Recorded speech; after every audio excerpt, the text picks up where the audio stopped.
Bonjour, il me fait plaisir de me présenter. Martin Cloutier, responsable de l'animation ici à Val-Jalbert.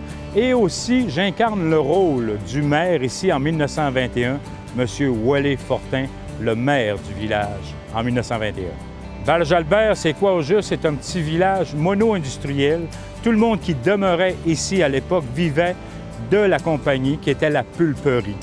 C'est que tout le monde qui a affaire à rester dans le village, mais on peut parler du barbier, on peut parler de la boucherie.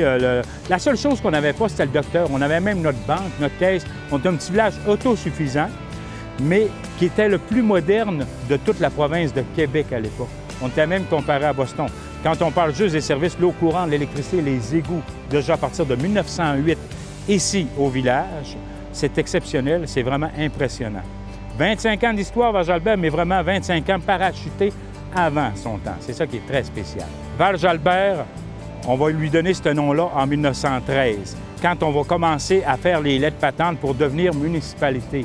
Et c'est M. Dubuc, Julien-Édouard Alfred Dubuc, qui était le directeur général de la pulperie à l'époque, qui va décider de donner le nom de Val-Jalbert. Jalbert pour le fondateur, M. Demarche-Jalbert, qui avait commencé en 1901, qui décède en 1904, et Val pour vallée. On est dans la vallée de M. Demarche-Jalbert. C'est par respect que M. Dubuc a donné le nom du village au fondateur. À Val-Jalbert, on propose un type d'hébergement, c'est dans les maisons d'époque ou encore au magasin général, deuxième, troisième étage. Ce sont des chambres 3 étoiles. Et je vous dirais qu'à 70 environ des gens qui sont en hébergement à Val-Jalbert, ce sont des touristes européens.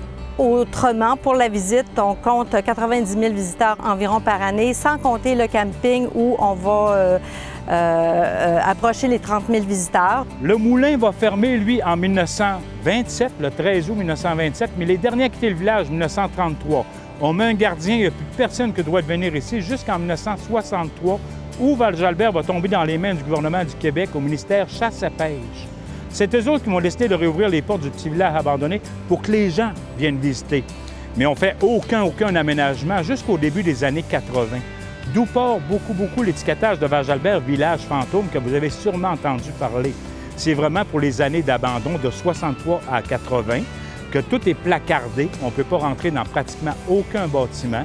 Et à partir de 1980, là, on va commencer à penser à rénover des bâtiments, que les gens puissent visiter l'intérieur. Que là, on va commencer à parler plus de village historique. La mini-centrale, un projet que Val-Jalbert se devait d'avoir, qui était vraiment dans notre ADN, qu'on pourrait dire, parce qu'on a toujours eu l'hydroélectricité ici à Val-Jalbert à partir de 1908. C'est qu'il fallait refaire ce projet-là. Ce qui est intéressant dans le projet, j'aurais beaucoup de choses à vous dire, mais je vais couper au plus court en vous disant que le projet, ce qui est intéressant, c'est qu'il est fait par la communauté, pour la communauté. Maria Chapdelaine, la MRC Maria Chapdelaine, Mastoyache et Domaine du Roi, que l'argent reste en place. C'est là que c'est intéressant de faire des projets comme ça. Qu'est-ce qui fait du site un attrait unique? C'est vraiment son côté, justement, unique, que Val-Jalbert a vraiment existé. Ce qu'on se tient debout présentement, c'est le vrai chemin de l'époque. Les maisons que vous voyez là, c'est les vraies maisons de l'époque. On n'a rien reconstitué. On a retapé, ça voulait refaire quelques toitures, mais ce sont les vrais bâtiments, c'est le vrai moulin. Quand vous marchez à l'intérieur, c'est vraiment là que les ouvriers rentraient le matin pour aller travailler. C'est ça que le monde trouve spécial. Oui, on est souvent comparé à d'autres villages historiques reconstitués, mais le monde trouve vraiment spécial que c'est un village historique unique dans son côté qui a vraiment existé. Venez renouer avec le passé, tant de souvenirs ils ont laissé. C'est vraiment important de renouer avec le passé pour, comment est-ce qu'on dit souvent, de voir où qu'on a passé pour voir où qu'on s'en va. Mais on a bien de la misère avec ça. Même en regardant d'où ce qu'on vient pour voir où ce qu'on s'en va, bien souvent, on va refaire souvent les mêmes erreurs. Mais ça peut nous aider, par exemple, à traverser des choses plus dures, plus difficiles. Ce qui est arrivé à Val-Jalbert, le pourquoi de la fermeture, tous nos œufs étaient dans le même panier. Le moulin en fermant, il n'y avait plus rien à faire ici. C'est qu'il faut faire attention à ça. Le Saguenay-Lac-Saint-Jean, il faut le comprendre. On a beaucoup de choses à développer en faisant attention pour ne pas tout mettre nos œufs dans le même panier. Alcan et Price, il y a d'autres choses à faire. Oui, c'est important, ces grosses compagnies, mais il y a beaucoup d'autres choses à faire. En tant que maire du village, c'est un honneur et un plaisir de vous faire découvrir Val-Jalbert. Si vous n'êtes jamais venu ici à Val-Jalbert, c'est vraiment un honneur et un plaisir.